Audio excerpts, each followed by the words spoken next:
Hi, welcome to this webinar on supporting ADHD through music. My name is Wendy Burtnall, and in the next 20 minutes, I want to show you how using music, specifically the listening program, can help anyone of any age with supporting their ADHD symptoms through a natural process and how it can bring long-term benefits. I want to start out by telling you a little bit about the story of Max, who is a person who started using the listening program. But before that, he was an elementary aged boy who was diagnosed with ADHD, which had effects on him at home and as well as at school. Like many kids with ADHD, maybe you can relate to what Max was struggling with. He was unable to handle disagreements or disappointments. He was resistant to change, struggled with accepting fault or blame. He was inflexible with his thinking. At school, he was off task, unfocused, his grades weren't great, and he was struggling. The effects of his ADHD were far-reaching. So he started using the listening program, and really his family saw so many great benefits. And as you might be thinking as a professional or as a parent or as an adult who has ADHD, with so many different options out there, it's hard to know which ones to invest your time, effort, and money into. So I really want to show you through the story of Max and many other people how the listening program has been such a great resource for them to utilize.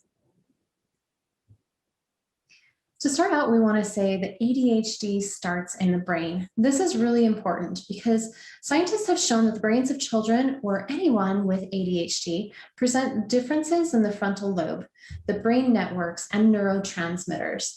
And this is important to note because it's important to see that all the ways that we know of to support a person with ADHD has to do with how it targets the brain. There's different ways to support a person through medication, coaching, therapy, and of course, music. Now, music stands out from any of the rest of these because of the way that it accesses the brain. This is really important for reasons that I'll show you in just a minute. Now, we know that we listen to music through the ears, which might sound like something that isn't very important, but it's very, very intentional, an important part of how effective music can be for minimizing and diminishing the effects of ADHD, because it first goes through the auditory processing system. To help you understand the importance of this, I want you to think of a child with ADHD, like maybe this girl sitting in class. Now, while her teacher is talking, maybe with his or her back to the students, this girl is receiving a lot of input through her ears.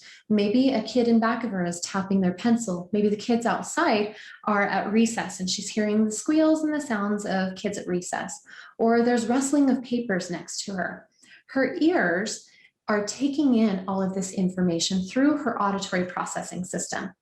If that auditory processing system is not working well, it won't filter out the background or distraction noises, causing her to not be able to focus on the important sounds of the teacher and the directions that she's being given, which will result in a lot of things that people with ADHD tend to struggle with: lack of focus, lack of attention, not being able to internalize the information that's being given to them.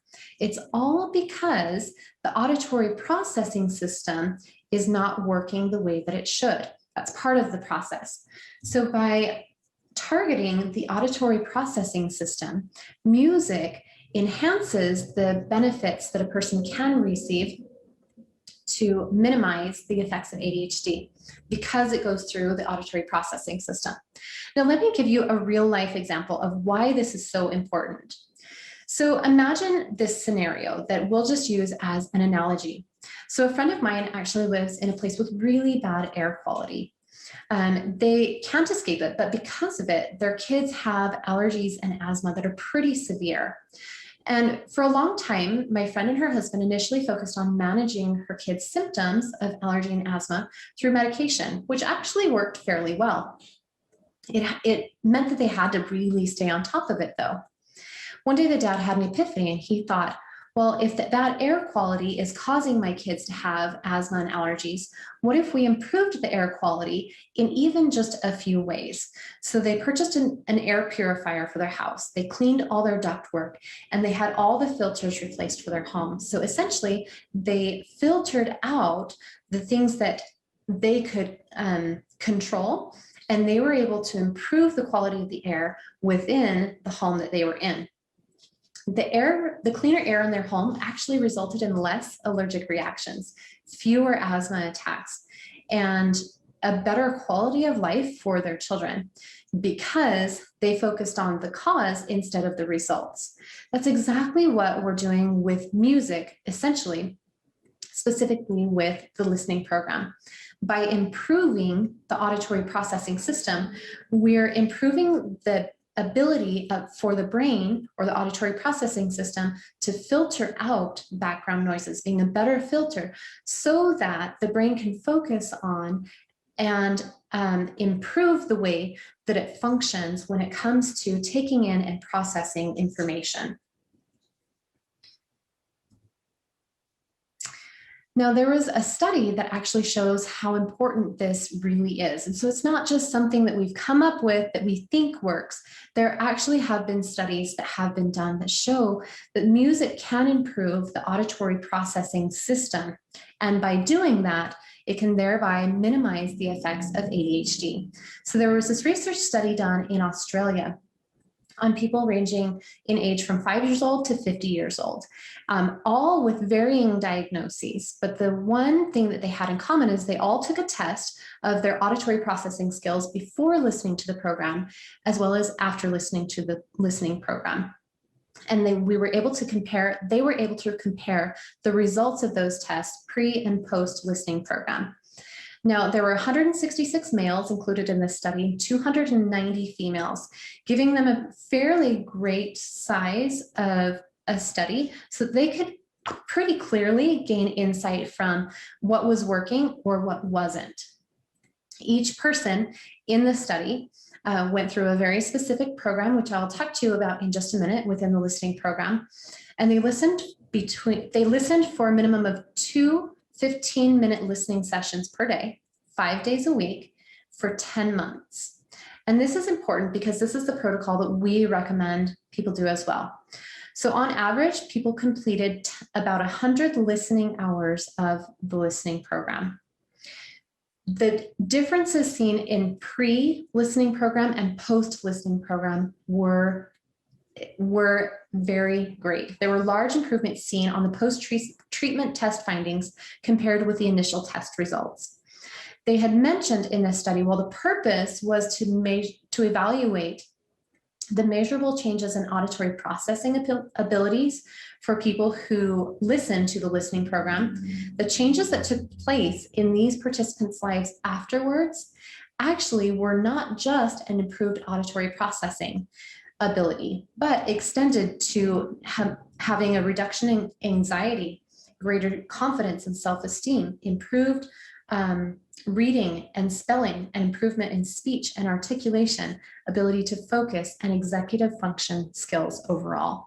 So as you can see, by focusing on the auditory processing system first, cleaning out that filter, so to say, it allows the brain to then be able to improve the way that it takes in and processes the information or the noise or the sound that comes in through it. That's exactly what the listening program was meant to do. So if you think about the listening program foundation, what makes it so powerful and effective for those who use it, it's because it has a strong foundation and a multi-tiered approach. By coming in first and addressing the auditory processing system and improving that, then the brain is able to, or the program is then able to go in and regulate emotions so that the music can come in and then access and improve and create new neural networks, allowing a person to improve their thinking, executive function, time management skills, and attention. The brain works in a very systematic process. So if the foundations of this pyramid are not taken care of, those higher level systems on the top, which we're seeing, which are greatly affected by ADHD, are not able to be accessed or improved. So the core function of the listening program and the way it addresses these things is very systematic and incredibly purposeful, which makes the results of those who listen to the listening program so great. So Alex Doman, who's the founder of Advanced Brain Technologies, which is the company that has created the listening program, he knew this. And so as he was designing the listening program with his team of experts, he said, a well-developed and fully functioning auditory system serves as a critical foundation for all of these things, including self-regulation, attention, and thinking. To the developing child as well as adults, the auditory system is the first that should be addressed when any issues are present. This is exactly why listening to the listening program is so effective and can be used in combination or conjunction with any other therapy to maximize the effects that it has on the brain and the auditory system. And that's exactly what the listening program does. Specifically within the program we call Achieve. This is exactly what Max was able to listen to and receive a lot of benefits. This is what people in this study were able to listen to and receive a lot of the benefits. So as we can see, this is the process that has been included in the listening program. To dive a little bit deeper, since we've learned how the listening program affects the auditory processing system, now let's look at the effects of the listening program on the brain. Now, the music is psychoacoustically modified music, which is a fancy term for music that is specifically geared towards giving the brain a workout. Now, we know about brain plasticity, that the brain can change. And we use that kind of information to help inform the process of the listening program, and which is how we know how it can improve ADHD. The listening program is designed to use the right frequencies, intensity, and duration to be able to give the brain a workout that's safe and in the right amount of time. So imagine this, imagine that you are wanting to build muscle. You wouldn't go to the gym and go hardcore, all the weight, all the time, every single day for 3 hours a day. You would likely burn out, your muscles wouldn't be able to handle it, and it could result in an injury. You'd have to have the right frequency, duration, and intensity in your workout to make sure that the results that you were having or the results that you were wanting were actually achievable. If you have too much of those, you'd likely injure yourself. Not enough of those, you wouldn't see progress. The same is true with music, which is why it's important to note that a person who is simply listening to classical music can receive benefits. But because it's not systematically arranged in a way that gives the right amount of frequency, intensity, and duration, the benefits will not be as eminent and as promising as those within the listening program, because the listening program was specifically developed to target the specific aspects of the brain associated with ADHD or affected by ADHD with the right intensity, duration, and frequency. So let's talk about a little bit about what that looks like. The unique design that the listening program has is called the ABC modular design. And this has 3 key roles. In the A portion of every single module has an ABC portion of it. The A portion of the module serves to regulate emotions and prepare the brain for the B portion of the module, which is like a workout. So it's like the warm up, preparing the brain for the workout, which is the right intensity for the specific portion of the program that it's in. So the B portion of each module is different for a person on, let's say, module 57 than it is for somebody on module 1 at the beginning of the program, because it gradually increases its intensity throughout the program. And then the C portion of every single module is like a cool down, again, regulating emotions and bringing the brain back to a state of homeostasis so that it's able to be calm and relaxed after every listening session. So again, we're focusing on frequency, intensity, and duration, and also the rhythm. And as the music is consistent and predictable and not too long in duration, the brain actually is able to take in exactly what it needs and start creating changes because of that. Now, in terms of frequencies, it's important to note, and actually science has shown us that different frequencies of music affect our brain in different ways. The listening program has categorized different frequencies into 4 different color zones. So you'll see here the blue, green, orange, and red, each with different frequencies. The higher frequencies are in the orange and red zone, lower frequencies in the blue and green zone.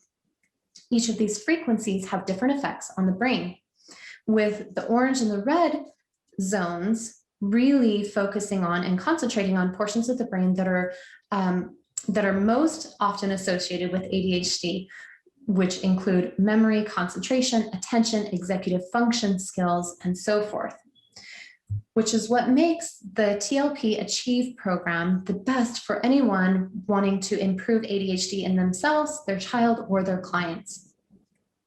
The Achieve program is the one that combines the right frequencies in the orange and the red zones with the right rhythm and duration for a person with ADHD. It's an intermediate to experience level program developed for people of all ages who are able to listen to it. It's arranged in 4 progressive frequency zones, stimulating different brain areas and their related functions. The training emphasis is on the middle to higher frequency music, just like we talked about in the orange and red zones, which supports auditory processing, communication, and executive function, and so many other things, which is what exactly results in the changes that so many people saw in that study, so many people throughout the world have seen, and also our friend Max. Before the listening program, as we talked about, he often had meltdowns, struggled to accept change, was not doing well in school, and really just struggled. After the listening program, his mom saw fewer meltdowns, was able to go with the flow, could handle being disappointed, expressed his frustration verbally. He could take constructive criticism. At school, he was on task more. His grades started improving, all because of what happened in the auditory processing system and in his brain through the very specific design of the listening program. So how does this work at home or with those who are using this to enhance the therapy that they're already providing for a student or a client? Well, a listener will listen to the listening program for 15 to 30 minutes a day. Each module is 15 minutes. So you can do up to 2 modules per day. Listening is done 5 days a week. And listening is done in a quiet and relaxing and comfortable space so that the ears and the auditory system have the chance to really listen to the frequencies as they're meant to be without having the distraction of other noises around. So free of distractions. It'll take between 5 and 10 months to complete the program one time. It takes 5 months if a person is listening to 2 modules per day, 10 months if they're listening to one 15-minute module per day. You will be able to see the benefits that you can receive from the listening program through this essential package. So many people, just like Max, have found that they've been able to reduce impulsivity and minimize the effects of ADHD, just like Max. And Max's mom ended up saying, it's easy. It's so worth it to have a more calm child who can more easily go with the flow. She saw so many changes in Max and his ability to perform the way that his brain was meant to perform at school, at home, in social situations, and to be able to give him that gift in a way that was so meaningful, in a way that he could do it at home, also in conjunction with the therapy he was receiving, was so empowering to them. So we hope this helps you to see what it would look like to have music as a way to either enhance the therapy that your child or you are receiving or your clients are receiving, or to use it as a way to improve ADHD symptoms in a very natural way you can do at home on a daily basis. We hope this was helpful.